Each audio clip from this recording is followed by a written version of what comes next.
बच्चों आज जो हमारा टॉपिक है वह है रुपये पैसे। हाँ, आप 1 रुपये में तो 100 पैसे होते हैं, पता ही है आपको। हाँ, 1 रुपये में तो 50 पैसे के 2 सिक्के होते हैं, 50 पैसे के 2 कॉइन्स होते हैं, 2 सिक्के होते हैं। जैसे 1 रुपये में 25 पैसे के 4 कॉइन्स होते हैं। तो इस तरह से अगर आपको 1 रुपये को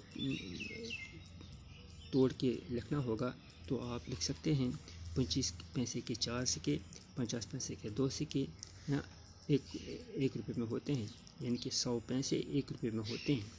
इस तरह से अगर आपको 100 रुपये लेने होंगे तो इसमें से 1 रुपये के 100 नोट होंगे। अगर आप 1000 रुपये लेंगे तो 1000 रुपये में 100 के 10 नोट होते हैं। इस तरह से आपको ये पता चला होगा कि 1 रुपये में कितने पैसे या कैसे होते हैं। मान लो कि आपको अगर 1 रुपये में कोई 50 पैसे का कोई पैसा लेना, 50 पैसे का कोई चीज़ लेना होगा, लेकिन आपके पास 1 रुपया होगा, तो जब आप दुकानदार के पास जाओगे तो 1 रुपये में आप उसको देंगे कि मुझे 50 पैसे का कुछ चाहिए। वो आपको कितना पैसे वापस देगा? वो आपको 50 पैसा आपको वापस देगा, यानी कि 1 रुपये में अगर आप यहाँ से आप इसको 1 रुपया दोगे तो वह 50 पैसे वापस देगा।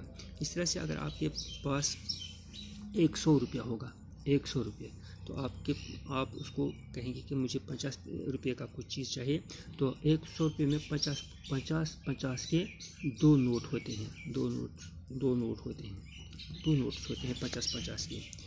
इस तरह से यानी कि 50 का अलग नोट होता है, 50 का अलग नोट होता है। 100 रुपये में 50 का अलग नोट भी होता है।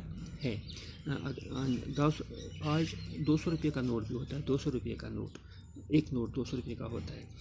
200 रुपये में 100 के 2 नोट होंगे, 100 के 2, यानी कि अगर आप बाज़ार जाओगे तो आप उसको 100 रुपये का कोई चीज़ लेकर आना है, 200 रुपये आप यहाँ से उसको दुकानदार को दोगे तो वो आपको 200 में से 100 रुपये वापस देगा। फिर अगर आप 100 रुपये में से कुछ लेना चाहते हैं तो उसके 50 के 2 नोट बन सकते हैं। इस तरह से नोट जो होते हैं वो 1 रुपये 1 रुपये नोट भी होता है, 1 रुपये नोट होता है। इस तरह से कॉइन्स होते हैं 2 रुपीज़ नोट,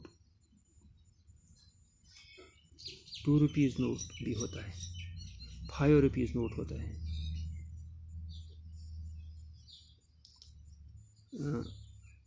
10 रुपीज़ नोट,